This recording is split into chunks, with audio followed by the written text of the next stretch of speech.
오늘 우리에게 주신 말씀은 구약에 있는 말씀 시편 18편 1절로 6절까지 보겠습니다. 시편 18편 1절로 6절에 있는 말씀. 나의 힘이신 여호와여, 내가 주를 사랑하나이다.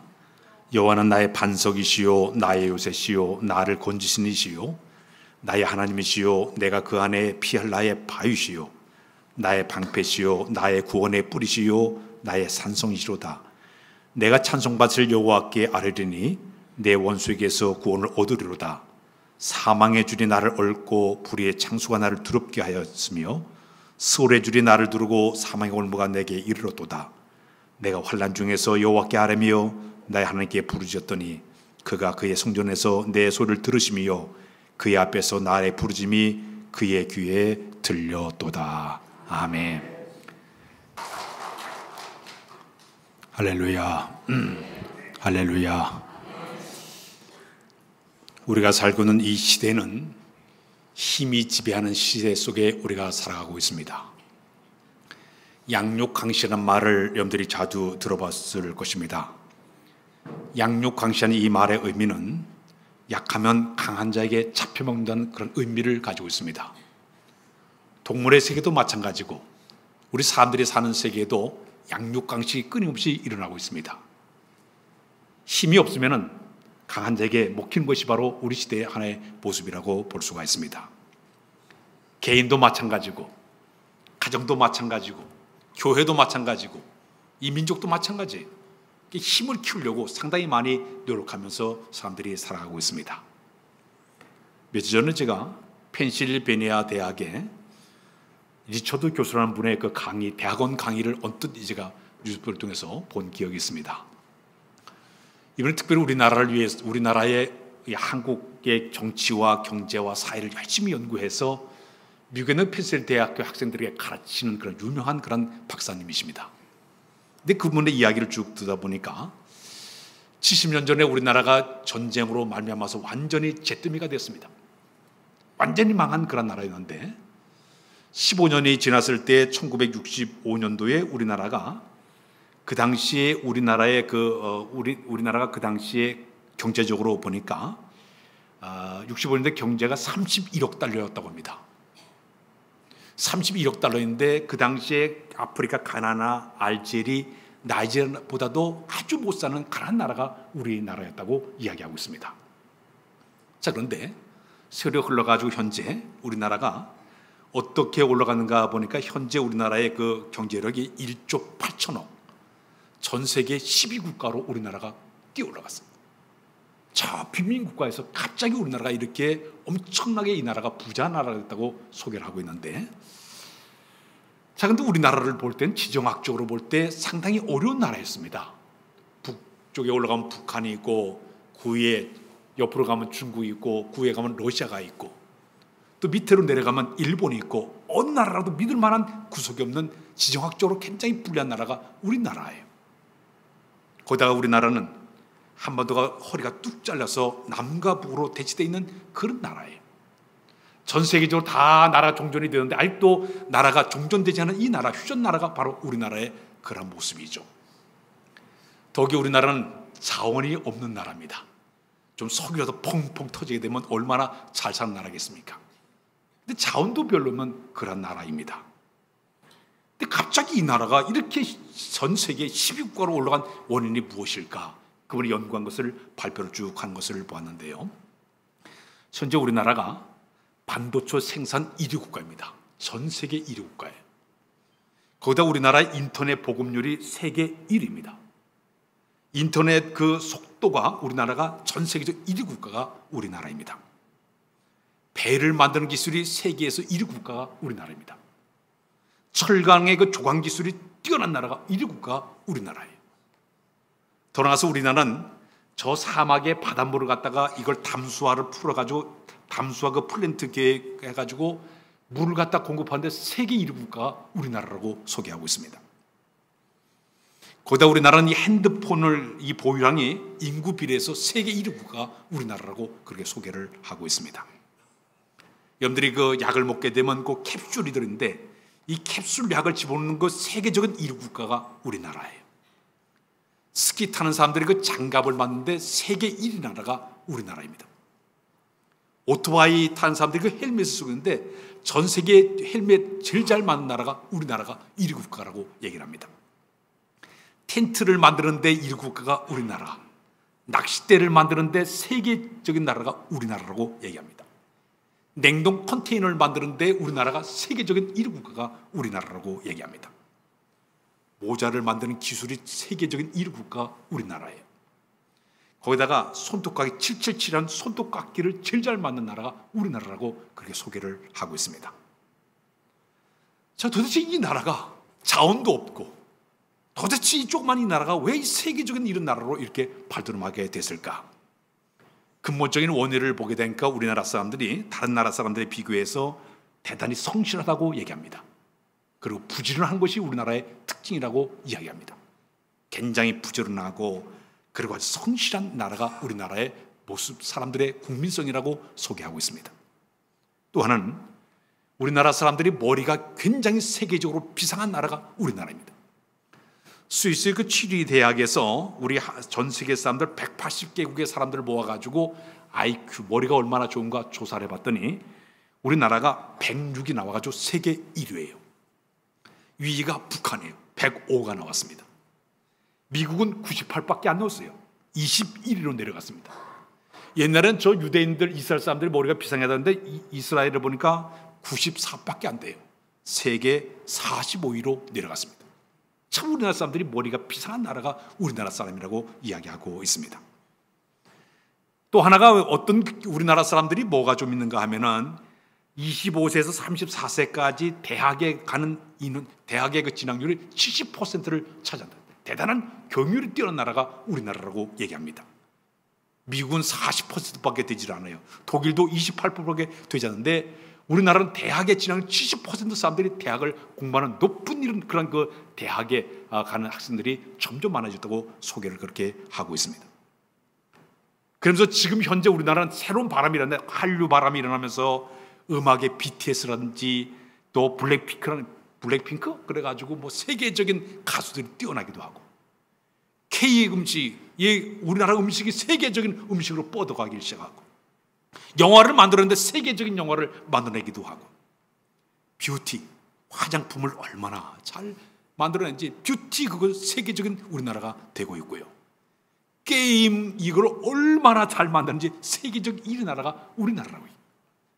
애니메이션을 만들었는데 세계적인 1위 나라가 우리나라라고 이야기하고 있습니다. 이 조그마한 나라가 전 세계 가운데 이런 뛰어난 민족으로 우리나라가 지금 쓰임을 받고 있다고 그분을 소개를 하고 있습니다. 반면에 부끄러운 일이도 있습니다.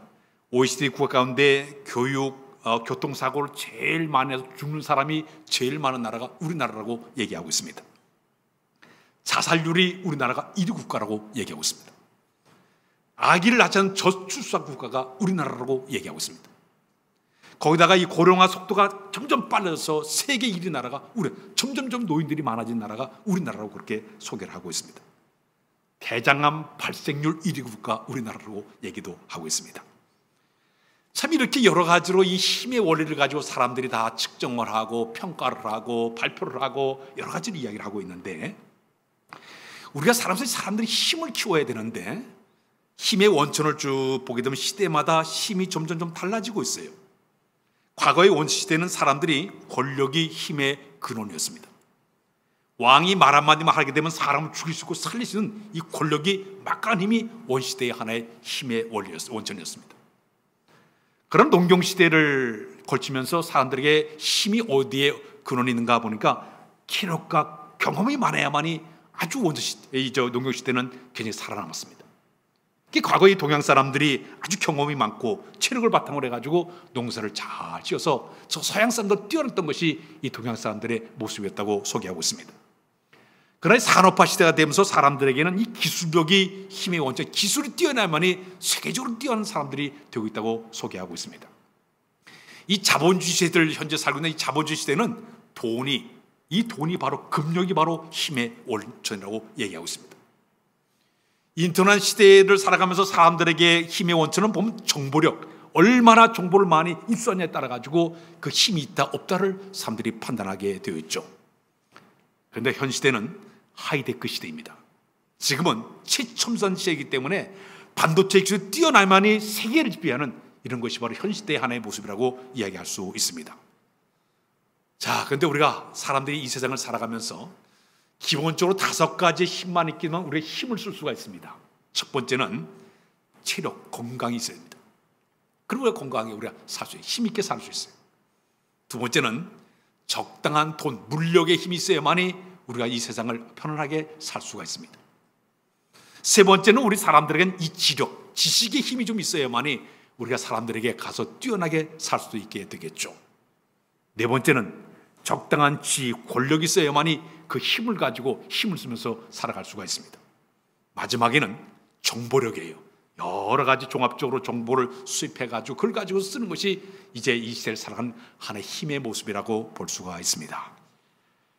자, 그런데 우리 그리스도인들에게는 이 5가지 힘 외에 하나의 힘이 또 하나가 필요합니다. 그것은 뭐냐면 따라서 할까요? 영역. 다시 영역. 이 영역은 영적인 힘이에요. 하나님은 이 땅에 사는 많은 하나님의 사역을 이루어가기 위해서 하나님의 사람들에게 주시는 영적인 신비한 힘을 그에게 부어주십니다. 그 영적인 힘을 가지고 주의 거룩한 사역에 쓰임받게 되고 인류 문화 속에서 귀하게 쓰임받는 것이 바로 영역이 주는 하나의 모습이라고 볼 수가 있습니다. 특히 우리 교회를 섬기는 여러분들에게 꼭 필요한 것이 있다고 하면 하나님 주신 신비한 영적인 힘이 우리에게 주어지게 되면 그 힘을 가지고 그리스도의 모든 교회를 잘 섬겨나가게 되어 있습니다. 성경을 한번 돌아가겠습니다. 스가랴 4장 6절에 보게 되면 이런 말씀이 있습니다. 우리 다 같이 시작. 힘으로 되지 아니하며 능력으로 되지 아니하고 오직 나의 영으로 되느니라. 베드로전서 4장 11절에 보게 되면 그런 말씀이 있습니다. 시작. 만일 누가 말하면 하나님 말씀을 한 것 같이 하고 누가 봉사하려면 하나님 공급하시는 힘으로 하는 것 같이 하라. 에베소서 6장 10절에 보면 이런 말씀 시작. 끝으로 너희가 주 안에서와 그 힘의 능력으로 강건하여 지고. 여기 계속적으로 힘의 원리를 얘기하는데 그 힘을 계속 강조해요. 근데 그 힘이 바로 뭐냐면 영적인 보이지 않는 신비한 힘이에요. 아마 우리 교인들 가면 전기차를 끄시는 분들이 계신데 전기차를 우리가 운행하려고 하면 이렇게 코드를 꽂아 전기를 받아들여가지고 그 힘의 동력에 의해 가지고 차를 몰고 나갑니다. 지금 제가 이 마이크를 쓰고 있는데 이 마이크도요 보이지 않는 전류의 힘에 의해 가지고 우리가 마이크를 쓰고 있습니다.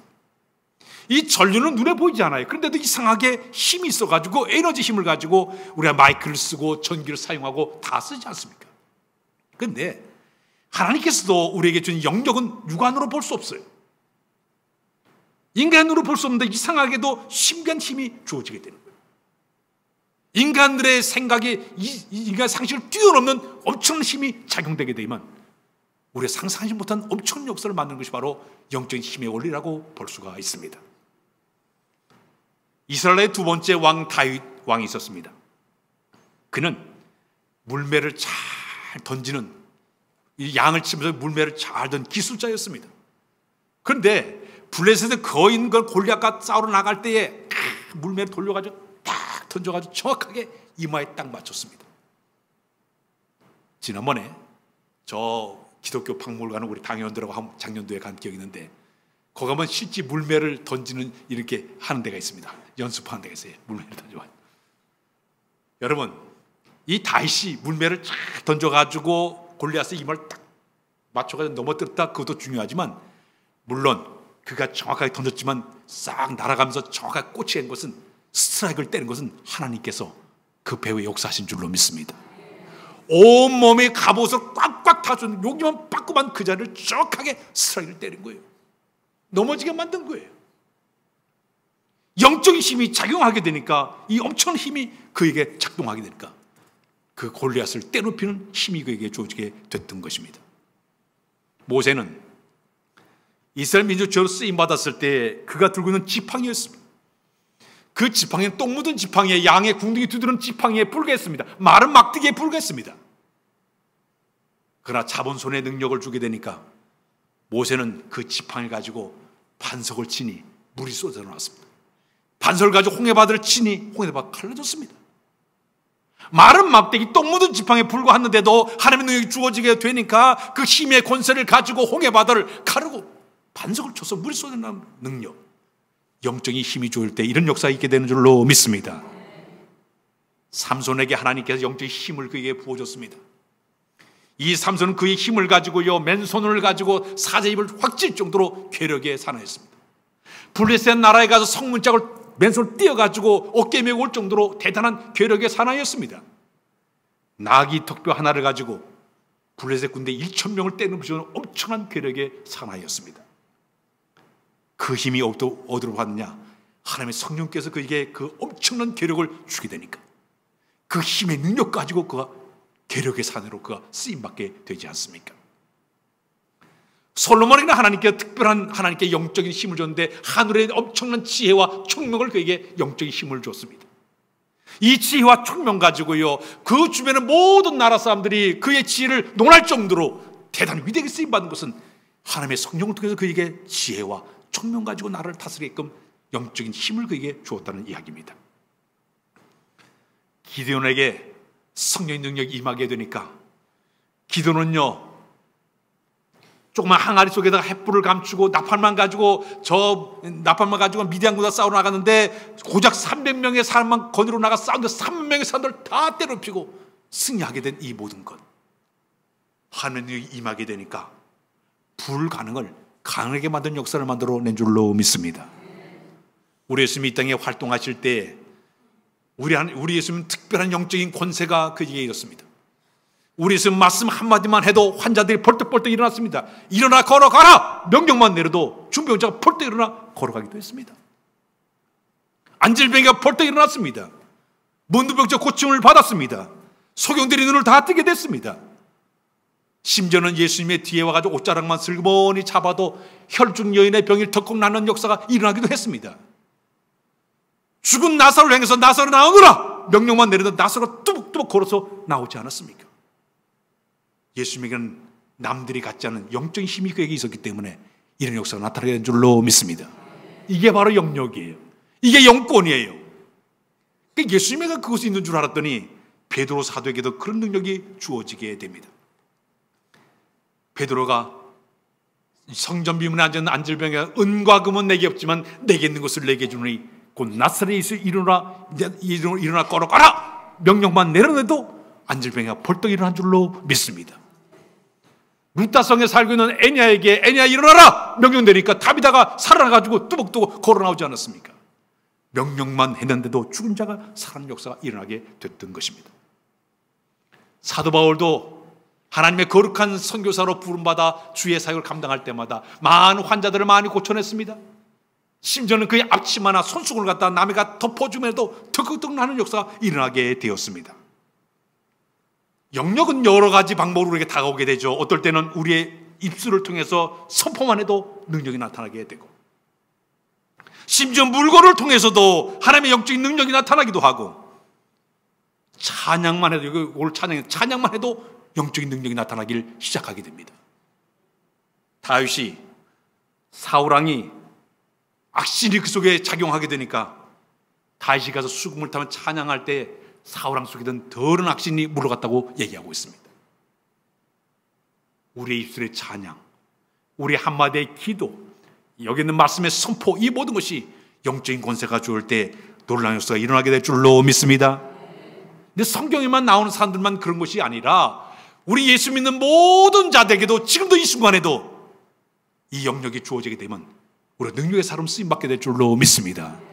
성경을 하나 읽고 넘어갑니다. 마가복음 16장 17절 18절 다 같이 읽겠습니다. 시작. 믿는 자들에게는 이런 표적이 따르리니 곧 그들이 내 이름으로 귀신을 쫓아내며 새 방언을 말하며 뱀을 집어 올리며 무슨 독을 마실지라도 해를 받지 아니하며 병든 사람에게 손을 얹은 즉 나으리라 하시더라. 할렐루야. 믿는 자들이 이런 힘과 능력을 주신다고 성경은 이야기를 하고 있습니다. 그래서 우리 이 시대를 살아가면서 우리에게 꼭 필요한 것은 영적인 힘, 신비한 권능이 우리 가운데 있어야 됩니다. 이것은 가만히 있다고 주는 것이 아니라 성령께서 임하실 때 가능한 줄로 믿습니다. 오직 성령이 너에게 임하신 너희가 권능을 바꾸란 말이 더 있습니다. 능력, 두나미스예요. 다이나마이트 같은 힘이 주어져야만이 우리가 이 거룩한 일을 감당하게 되는 것이죠. 오늘 본문에 보게 되면 다윗은 하나님 앞에 이런 고백을 하고 있습니다. 우리 다 같이 1절과 2절을 다 같이 읽고 시작. 나의 힘이 되신 여호와여, 내가 주를 사랑하나이다. 여호와는 나의 반석이시요 나의 요새시요 나를 건지는 이시요 나의 하나님이시요 내가 그 안에 피할 나의 바이시요 나의 방패시요 나의 구원의 뿌리시요 나의 산성이시로다. 자, 여러분, 다윗은요 하나님 앞에 당신은 나의 힘의 근원이 되십니다 찬양을 부르고 있어요. 그 이유가 뭐냐면 그 옛날 골리앗을 딱 때려눕히지 않았습니까? 그 후에 사울왕이 여기 있는 이 다윗을 갖다가 군대 장관으로 그를 세우게 됩니다. 그는 군대 장관으로 돼가 마침내 블레셋과 전쟁을 치러 나갈 때마다 그가 꼭 한 일이 있습니다. 그는 먼저 하나님께 물어봐요. 하나님, 저들을 제 손에 붙이겠나이까? 그럼 하나님께 그래, 내가 그들의 손에 붙였나이라. 알았습니다. 그 다음에 그는 전쟁을 치러 나가요. 여호와 이름을 가지고 전쟁에 나가서 그걸 쳐봤으니까 나갈 때마다 백전백승하는 거예요. 그는 자기의 무기를 의지하지 않았습니다. 잘 훈련 병사들을 의지하지 않냐고, 오직 주님만을 의지하고 여호와 하나님을 의지하고 여호와 이름을 가지고 나가 싸웠더니 계속적으로 전쟁에 승리하게 됩니다. 그는요, 이 전쟁의 모든 승패의 이 원인, 승패의 모든 능력은 자기 자신이 아니라 하나님께서 그의 힘을 줬기 때문에 이겨냈다고 그는 고백을 하고 있습니다. 왜? 그 하나님 자기 반석이 되어줬고 요새가 되어줬고 피난처가 됐기 때문에, 그분 때문에 피할 바위가 됐기 때문에 전쟁에 이겼다고 그는 고백을 하고 있는 거예요. 이 세상을 살아가는 우리에게 꼭 필요한 게 있습니다. 이 세상 만만치 않아요. 어떤 죄악길을 우리가 살아가면서 우리가 승리하는 비결이 뭐가 있습니까? 우리의 요새가 되어주시고 반석이 되어주시고 피난처가 되어주신 그 주님을 내가 의지하면서 나갈 때, 주님께서 우리와 함께 하실 때 날마다 승리의 길을 걷게 될 줄로 믿습니다. 특히는 이 다윗은 15살에 그런 기름을 받고 이 나라의 왕이 될 것으로 예고를 받았지만은 그는 왕으로 금방 올라가지를 못해요. 15년 동안 아주 험한 세월을 보내게 됩니다. 그 이유는 사울 왕이 다윗을 쉬게 해가지고 백성들이 너무 인기가 많다 보니까 다윗 왕을 죽이려고, 다윗을 죽이려고 끊임없이 노력하게 됩니다. 사울 왕의 낯을 피해서 다윗은 이제 피할 길을 찾아가도 망명생활을 하게 됩니다. 엔데기 굴로, 아둘람 굴로, 심지어는 저 황무지 굴로, 유대 광야 길로, 저 적군 불의 나라까지 미친 사람들 침을 흘리면서 간신히 목숨을 연명하게 됩니다. 그는 이렇게 쫓겨다니면서 시류와 낙심과 절망 상에 빠질 때도, 근데도 그는 그때마다 하나님 앞에 무릎 기도합니다. 하나님, 내가 이 모든 상황을 어떻게 극복하게 있습니까? 이 절망 상황을 어떻게 내가 이겨나갈 수 있습니까? 끊임없이 위험할 때마다, 절망할 때마다 계속적으로 하나님께 기도하게 됩니다. 그때마다 하나님 성령을 통해서 그의 마음을 위로하십니다. 격려하십니다. 용기를 주십니다. 담대함을 주십니다. 심지어 너그러운 마음을 그에게 주십니다. 모든 상황을 그가 잘 극복해 나가면서 그가 고백하기를 당신은 나의 정말 힘의 근원이 되어 주십니다. 그렇기 때문에 내가 당신을 진실로 사랑하지 않을 수가 없다고 그런 고백을 하고 있는 것입니다. 오늘 살아요, 여러분. 우리가 지금 살아가면서 여러 환난과 고난과 역경과 시련과 아픔과 슬픔을 당할 때에 우리가 쓰는 최선의 방법은 뭔지 아십니까? 우리 하나님 옆에 모든 걸 맡겨버리고 그분의 도우심을 구할 때 주님 우리에게 다가오사 격려하시고 위로하시고 승리하도록 만들어 줄 줄로 믿습니다. 그럼 어떤 사람에게 영적인 힘을 그들에게 주실까요? 성경을 보게 되면 내가 하나님보다 영적인 힘을 얻는 중요한 비결이 있으니 그것이 뭐냐? 여호와를 앙망하는 자들만이 그 힘을 얻을 수가 있습니다. 성경에 보게 되면 이사야 40장 31절을 다시 읽고 놓으면 시작. 오직 여호와를 앙망한 자는 새 힘을 얻으리니 독수리가 날개를 치며 올라간 것 같을 것이요 다른 박질하여도 곤비하지 아니겠고 걸어가도 피곤하지 아니하리로다. 어떤 사람이 새 힘을 얻느냐? 여호와를 앙망하는 사람이 새 힘을 얻겠다고 이야기하고 있습니다. 앙망이라는 뜻이 뭘까요? 성경에 보면 앙망이라는 말이 11번 정도 나오고 있는데 히브리 말로 카바란 말을 쓰고 있습니다. 이 악망이라는 의미는 우러러 바라본다, 머리를 든다, 기다린다, 기대한다, 이런 뜻을 가진 것이 바로 악망이에요.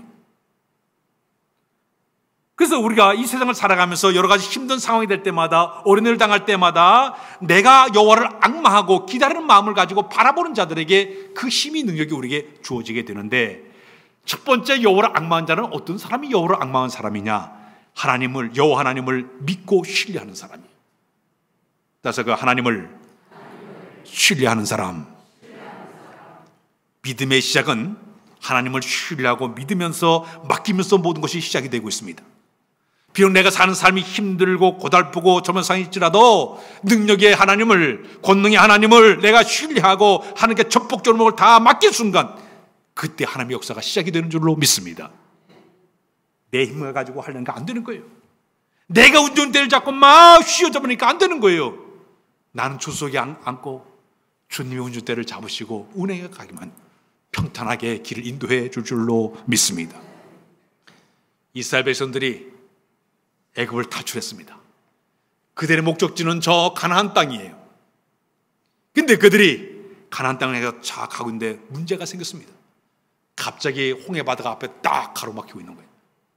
요즘은 홍해바다 가려면 성지순례 가면 밑으로 이렇게 해저 터널 떨어가지고 물이 이렇게 밑으로 빠져가지고 지나갈 수 있지만, 옛날에는 물이 엄청나게 흘렀기 때문에 도저히 갈 수가 없어요. 배로도 가기 어려운 지역이에요. 자, 홍해바다가 넘실넘실되고 있습니다. 뒤를 보니까 바로왕이 600승을 거느리고 다시 이제 이스라엘에서 체포하기 위해서 달려오고 있습니다. 앞으로 가면 물에 빠져 죽어요. 뒤로 가면 다시 끌려가가지고 저 가가지고 내 노예 생활에는 이런 진퇴양난의 어려움을 당하게 됩니다. 자, 그때 이 모세가 백성들에게 이런 말을 던지고 있습니다. 출애굽기 14장 13절 14절 읽고 넘어가겠습니다. 시작. 모세가 백성이 이르되 너는 두려워하지 말고 가만히 서서 여호와께서 오늘 너희를 위하여 행하신 구원을 보라. 너희가 오늘 본 애굽 사람을 영원히 다시 보지 못하게 하리라.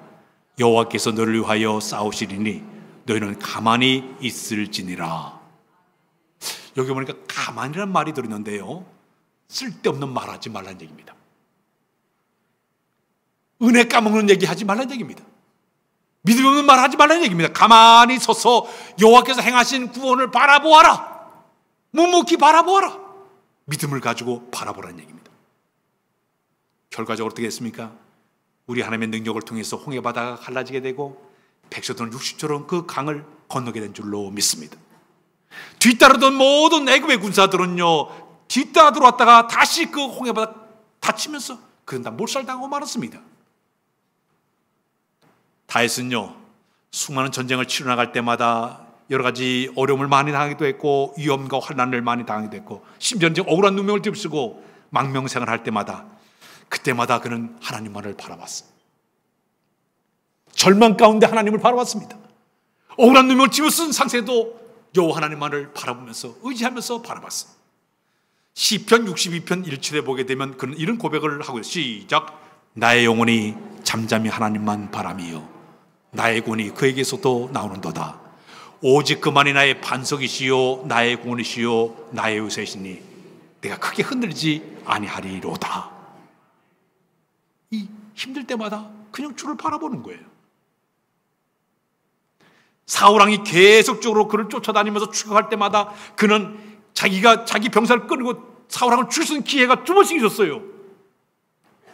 그러나 그는 손을 대지 않습니다. 하나님께서 기름으로 세운 왕을 자기는 죽일 수 없기 때문에 손을 대지 죽이지 않아요. 그러면서 그의 마음속에 이런 신앙을 가졌기를 시편 30편 7절에 보게 되면 이렇게 고백하고 시작. 여호와 앞에 잠잠히 참고 기다리라. 자기 일이 형통하며 악한 죄를 인하 때문에 불평하지 말지어다. 가만히 서서 여호와의 구원을 바라보고. 성도 여러분, 우리가 살다 보면 여러 가지 어려운 일이 많이 생겨나요. 힘든 일이 많이 생겨납니다. 이때마다 우리가 하신 나를 구원하신 주님을 바라보고 신뢰하는 믿음을 소유하시기를 바랍니다. 그때 신비한 힘의 능력이, 신비한 능력이 우리 가운데 임하사 우리가 상상하지 못한 모든 방법의 역사가 우리 가운데 일어나게 될 줄로 믿습니다. 한나가 자녀를 못 낳았어요. 여호와 앞에 그 문제를 가지고 끌어나갔습니다. 하나님, 저에게 자녀를 주십시오. 만약에 내가 자녀를 얻게 되면 이 아이를 하나님께 내가 드리겠나이다. 소원하면서 그가 기도하게 됩니다. 그때 하나님께서 그 처절하게 기도하는 한나의 기도를 들어서 그에게 자녀를 허락하셔서 사무엘이 태어나게 되고, 그 사무엘이 훗날 이스라엘 나라의 사사로 지정을 손에 크게 쓰임받는 사람이 되지 않았습니까? 문제를 가지고 하나님께 나가는 거예요. 히스기 왕이 죽을 병에 걸렸습니다. 벽을 향해서 눈물을 흘리면서, 하나님, 내가 지난 선한 행을 추억해 주시고 살려달라고 간절히 기도하자 우리 여호와 하나님께서 내가 내 눈물을 보았고 내 기도를 들어주었다. 히스기야는 죽을 병에 걸린 이 사람이 15년 동안 생명을 연장시킨 되는 역사가 일어나게 된 줄로 믿습니다. 사랑하는 여러분, 여호와를 앙망하는 사람은 어떤 사람이냐? 여호와 하나님을 그대로 믿고 신뢰하는 사람이 바로 여호와를 앙망하는 사람이에요. 두 번째, 여호와를 앙망하는 사람은 어떤 사람이냐? 하나님의 도우심을 기대하고 기다리는 사람이에요. 따라서 할까요? 하나님의 도우심을 기대하고 기다리자. 우리가 살아가면서 문제가 생길 때마다 당황하고 절망하고 포기하고 낙심할 때 굉장히 많아요. 그러나 믿음의 사람은 그렇지 않습니다. 모든 걱정거리, 근심거리가 아니라 기도거리라고 생각하면서 그 문제를 가지고 주님 앞에 가서 상의하는 거예요. 이 모든 문제의 핵심은 하나님께 있다는 걸 그대로 믿고 맡기는 거예요. 그 문제를 하나님께 끌고 나갈 때 그 하나님의 도우심 받게 되는 것입니다.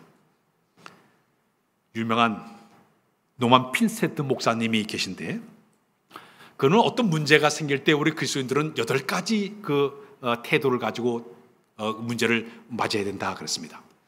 첫 번째는, 어떤 문제가 터지게 되면 첫 번째는 따라서 할까요? 당황하지 말아라. 문제가 생길 때 괜히 호둥지둥되어 있거나 그러지 말고 냉정하게 문제점을 직시하고 그것을 잘 판단하는, 이런 당황하지 않는 것이 첫 번째 필요하다고 얘기했습니다. 두 번째는 뭐냐? 두려워하지 마라. 두려워하지 말아라. 졌는지 전에 하나님이 함께 하시는데 네가 왜 이렇게 쫄아가지고 내 마음속에 왜 이렇게 힘들어하고 있느냐? 자신감을 소유하라는 얘기를 했습니다. 두 번째는 혼동하지 말아라 그랬습니다. 혼동하지 말라는 이 의미는 지금 내 삶 속에 일어나는 모든 일들이 이게 하나님의 뜻인지 사단의 뜻인 것을 잘 분별하는 이런 거룩한 지혜가 필요하다는 얘기입니다. 이게 사탄의 장난인지 하나님의 역사인지 이걸 잘 판단하는 분석력이 필요하다는 얘기입니다. 혼동하지 말고 원인과 결과를 잘 분석하라고 얘기하고 있습니다. 네 번째는 과거에 집착하지 말아라. 이 말은 누구누구 때문에 누구 자꾸 핑계대지 말고 현재적인 이 문제를 풀어가는 이런 지혜가 필요하다고 얘기하고 있습니다. 다섯 번째는 단계적으로 모든 걸 풀어가라. 빨리 해결하지 말고 차근차근 단계적으로 풀어가는 그런 지혜가 필요하다 그랬습니다. 여섯 번째는 바르게 해결하라. 편법 쓰지 말고 왜곡하지 말고 올바른 방법으로 우선순위가 뭔가 깨달아가지고 서서히 문제를 풀어가라 그랬습니다. 근데 마지막이 중요해요. 따라서 할까요? 하나님께 온전히 맡기고 기도하라. 예. 다 모든 걸 다 준비해서도 마지막이 중요한데 모든 것을 온전히 하나님께 맡기고 기도하라고 얘기하고 있습니다. 여러분들 이제 가정에 문제가 있습니까? 직장에 문제가 있습니까? 교회에 모든 문제가 있습니까? 이 민족에 문제가 있습니까? 우리가 할 수 있는 것은 하나님께 전폭적으로 맡기고 기도할 때 문제 해결의 역사가 일어나게 될 줄로 믿습니다. 우리가 잘 아는 빌립보서의 4장 6절 7절에 보게 되면 그런 말씀이 있습니다. 다 같이 시작. 아무것도 염려하지 말고 다만 모든 일에 기도와 간구로 너희 구할 것을 감사함으로 하나님께 아뢰라. 그래 모든 지각에 있던 하나님의 평강이 그리스도 예수 안에서 너희 마음과 생각을 지키시리라. 아멘. 할렐루야. 아무것도 염려하지 말고 맡기는 거예요. 모든 지각에 뛰어나다 우리의 과거와 현재와 뭐를 다 아시는 우리 하나님께서 신이 모든 걸 풀어주심으로 너의 마음의 평강, 그 두려운 마음, 염려하는 마음, 불안한 마음을 제거해 주시고 평강을 우리에게 선물로 주시고 이야기하고 있습니다. 빌립보 감옥에 바울과 실라가 감옥에 갇혔습니다. 매를 엄청나게 맞았습니다. 온몸이 쑤시고 아파요. 그들은 감옥에 들어가가지고 착구에 채워가지고 온몸이 다 꼭꼭 묶인 채가 되었습니다.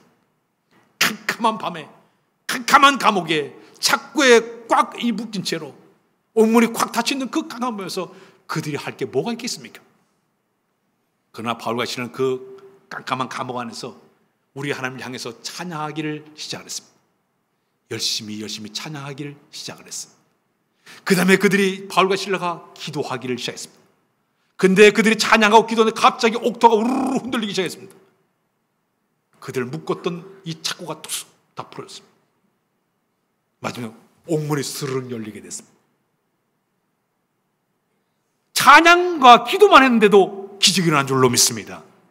하나님께 온전히 맡겨버리고 하나님 이 문제 해결해 주십시오. 내가 온몸이 쑤시고 아픕니다. 내가 착고에 처했습니다. 캄캄한 감옥입니다. 인간이 힘을 도저히 할 수 없습니다. 이제는 당신의 도우심이 필요하오니 해결해 달라고 맡기는 순간 그런 기적의 역사가 나타나게 됐던 것입니다. 여호와를 앙망한다는 얘기는 하나님의 역사를 내가 도우심을 바라보고 기대하면서 맡기는 이 순간 그때 하나님께서 친히 함께해서 모든 문제 해결해 줄 줄로 믿습니다. 전에 제가 이제 연초가 되면 기도원을 늘 가고 있는데 저는 광림수도원에 가서 제가 기도를 항상 하고 그랬습니다. 근데 광림수도원을 가서 이러면 한 번은 그 광림교회에 대한 이야기를 제가 이렇게 접하게 되는데 그 광림 감리교회인데 이 교회가 원래 저 쌍림동에 있었습니다.